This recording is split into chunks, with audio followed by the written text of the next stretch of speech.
تو जनाब आली मौलाना फजल रहमान अब गेम डालने के लिए तैयार हो गया है और बिलाखिर उन्होंने डेडलाइन दे दी है और हुकूमत को कहा कि संभल जाए, वरना मैं आपको संभालने के लिए जो है वो अप्रैल में या मार्च जैसी ईद गुजर जाएगी उसके बाद मैं आपको संभालने के लिए आ रहा हूँ। और जैसे ही ये बातें ये खबरें चली, गुज़श्ता रोज़ उन्होंने हमारे साथ मुलाकात की और जो बीट रिपोर्टर हैं उनके साथ बातचीत की और कहा कि इस वक्त मुल्क जिस सूरत हाल से गुजर रहा है, हुकूमत जो है वो इस काबिल नहीं है कि वो इन तमाम तर सूरत हाल को जो है वो कवर कर सके और उसको बेहतर कर सके।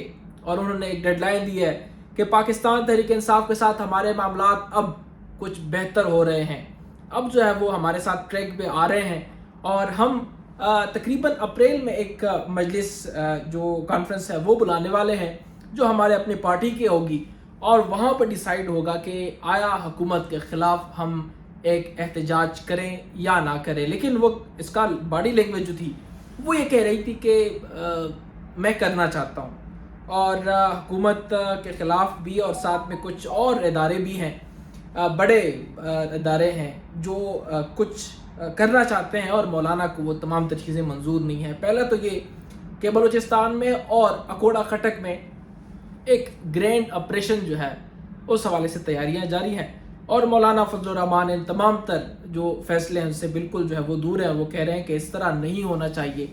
अब दो रास्ते मौलाना फजल रहमान और पाकिस्तान तहरीक इंसाफ के साथ रहती हैं और पाकिस्तान तहरीक इंसाफ कोशिश कर रही थी कि किसी तरह से मेरे साथ मौलाना फजल रहमान जो कि ग्राउंड पे काफ़ी बेहतरीन ग्रिप रखते हैं और सियासत में भी बादशाह हैं, और उनके साथ अगर हो जाए और उनके साथ हम ये ग्रैंड अपोजिशन अलायंस के ज़रिए एक बेहतरीन एहतजाज रिकॉर्ड करें तो हो सकता है कि हुकूमत को टफ टाइम हम दे सकेंगे और हुकूमत जो है वो घुटनों के बल बैठ के हमारी तमाम तर चीज़ें तस्लीम करेगी।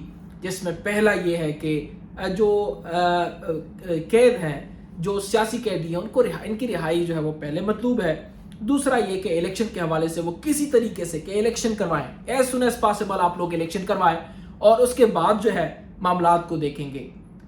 ये इलेक्शन वाला मामला तो जो है वो काफ़ी मुश्किल है, लेकिन जो असीरान है पाकिस्तान तहरीक इंसाफ और दीगर पार्टियों के, उनके रिहाई के हवाले से जो है वो काफ़ी सीरियस हैं, जिसमें पाकिस्तान तहरीक इंसाफ के बानी चेयरमैन इमरान खान सर फहरिस्त हैं और इस वक्त वो बिल्कुल खामोश हैं, कोई मामलात नहीं हो रहे हैं। दूसरी तरफ पे ये खबरें भी जारी है, कुछ लोग कह रहे हैं कि कई दिन हो गए, कई हफ्ते हो गए कि इमरान खान के साथ उनकी जो टीम है वो उनके साथ मुलाकात नहीं कर पा रही और उनको इजाज़त नहीं मिल रही।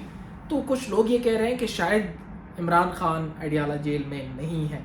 इस हवाले से नजूमियों ने, जो कि पाकिस्तान के नामवर नजूमी हैं, वो भी इस हवाले से अपने कुछ लोग गए हैं वहाँ पर, उनसे बात की है तो उन्होंने कहा कि मुझे 16 मार्च में इमरान खान अडियाला जेल में नज़र नहीं आ रहे। उसने कहा क्या मतलब कि इमरान खान रिहा हो जाएंगे? उसने कहा नहीं, या तो मतलब ये कि अडियाला जेल में नहीं होंगे। तो उसने सवाल किया कि क्या मतलब अडियाला जेल में आप नाम चेंज करवाएंगे, ये मतलब क्या? उसने कहा नहीं, जेल में नहीं होंगे, उस पर बाकी पाबंदियाँ होंगी लेकिन वो शायद जेल में नहीं हो। अब 16 मार्च जो है वो गुजर चुका है, लेकिन फ़िलहाल खान का पता नहीं चल रहा कि खान इस वक्त कहाँ पर है। दूसरा ये कि मौलाना फजल रहमान जो है वो तैयारी कर चुका है और तैयारी करने के लिए मार्च के बाद अप्रैल में जैसी ईद हो जाएगी और उसके बाद जो है वो अपना स्ट्रेटजी बयान करेंगे और अगला अमल जो है वो अपने पार्टी को देंगे। चूँकि आप लोगों को पता भी है कि जब वो एहतजाज करने आते हैं तो हुकूमत को वाकई टफ टाइम देता है, क्योंकि वो उनके साथ जो तलबा हैं, जो मदरसे के तलबा हैं और जो उनके सपोर्टर्स हैं वो काफ़ी डाई हार्ड सपोर्टर हैं उनके। वो जो भी कहते हैं वो उसी वक्त हो जाता है, चाहे वो डी चौक तक जाना हुआ या फिर पार्लियामेंट के सामने एहतजाज या फिर सुप्रीम कोर्ट के बाहर। हमेशा से उनका पावर जो है वो रहा है, चाहे पाकिस्तान तहरीक इंसाफ की गवर्नमेंट में देखा जाए वहाँ पर भी ऐसा हुआ और उसके बाद भी कुछ ऐसे मामलात हुए, तब भी उनके जो पावर है, ग्राउंड पावर है, वो भी उन्होंने देखा।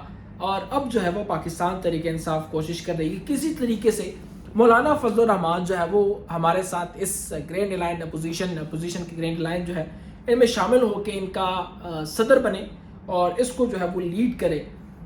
کیونکہ وہ کافی منظم ہوتے ہیں، نظم و ضبط کا اختیار کرتے ہیں اور یہ کرتے ہیں کہ وہ جب کوئی احتجاج کرتے ہیں تو حکومت واقعی جو ہے وہ کلبلا سی جاتی ہے اور ان کو سمجھ نہیں آتا کہ اب ہم کیا کریں. لیکن اس وقت حکومت کے پیچھے جس کا ہاتھ ہے جو کہ اس کو اسٹرانگ سپورٹ دے رہا ہے، چاہے آپ اسٹاک مارکیٹ میں دیکھیں یا تجارتی تمام تر معاملات دیکھیں یا پھر دہشت گردی کے حوالے سے جو بھی معاملات ہیں، وہ ہے پاکستان کی اسٹیبلشمنٹ.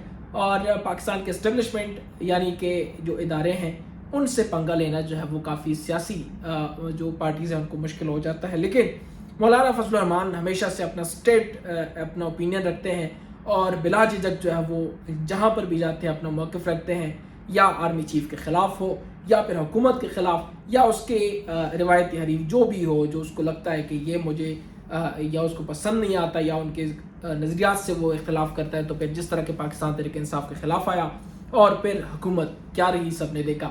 اب جو ہے وہ پی ڈی ایم کی طرح گرینڈ اپوزیشن الائنس کے طرف جا رہے ہیں اور مولانا فضل الرحمان نے کہا کہ یہ حکومت ناکام ہو چکی ہے. اب یہ حکومت اب اس سچویشن میں نہیں ہے کہ ملک کو سنبھال سکے.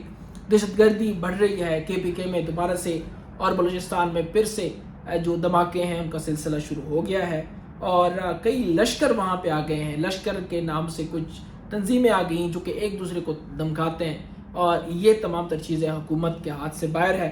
اور کڑی تنقید بھی وزیر اعظم شہباز شریف بھی کی جا رہی ہے کہ اب تک وہ کوئی ایسا مؤثر اقدام نہیں کر پائے کہ ان تمام تر چیزوں کو روک سکے. مولانا فضل الرحمان کا ایک یہ بھی ہے کہ اگر وہ کس طریقے سے پاور میں آتے ہیں تو ہو سکتا ہے کہ دھماکے اور یہ تمام تر ٹیررسٹ اٹیک جو ہے وہ سٹاپ ہو جائے. اس کی وجہ یہ ہے کہ ان کے تعلقات شروع سے کافی بہتر ہیں. ایسی تنظیموں کے ساتھ ان کے ساتھ ٹیبل ٹاک کرتے ہیں اور ان کو جو ہے وہ مناتے ہیں اور پھر ان کو کچھ چیزیں بتاتے ہیں، ان کے طلبات تسلیم کرتے ہیں، پھر معاملات جو ہیں وہ ختم ہو جاتے ہیں. لیکن حکومت اس وقت جو ہے وہ جس طرح کے دھماکے ہو رہے ہیں اس سے کافی پریشان ہے. اور کیونکہ وہ دشمن جو آپ کے گھر کے اندر ہو اور چھپا ہو تو وہ کافی مشکل ہوتا ہے. اس وقت پاکستان بھی کچھ اس طرح حالات سے گزر رہا ہے. اور دوسرا سب سے بڑا کہ جو ہمارے قریبی ممالک ہیں وہ بھی پروپیگنڈا کر رہے ہیں اور کہا جا رہا ہے کہ وہ بھی اس میں تمام تر مسائل میں جو ہے وہ انوالو ہیں. یہ معاملات ابھی چلیں گے لیکن اپریل تک جو ہے وہ ڈیڈ لائن ہے حکومت کے ساتھ کہ آپ اپنے اس جو معاملات آپ نے شروع کیے ہیں اس سے باز آ جائیں، ورنہ جو ہے وہ ہم آپ کو باز آنے پہ مجبور کریں گے اور آپ کے ساتھ کوئی جو ہے وہ راستہ نظر آپ کو نہیں آئے گا. تو مولانا فضل الرحمان اور پی ٹی آئی جو ہے وہ ایک دفعہ پھر سے ایک پلیٹ فارم پہ آ رہی ہے اور حکومت کو ٹف ٹائم جو ہے وہ دے رہی ہے. اب پتہ چلے گا کہ عید کے بعد کیا وہ لانگ مارچ یا پھر احتجاجی مظاہرہ اسلام آباد میں کریں گے یا نہیں کریں گے. اس حوالے سے مزید ڈیٹیل آپ لوگوں کو وقتاً فوقتاً ہم دیتے رہیں گے. مجھے دیجیے گا اجازت. اللہ نگہبان. پاکستان زندہ باد.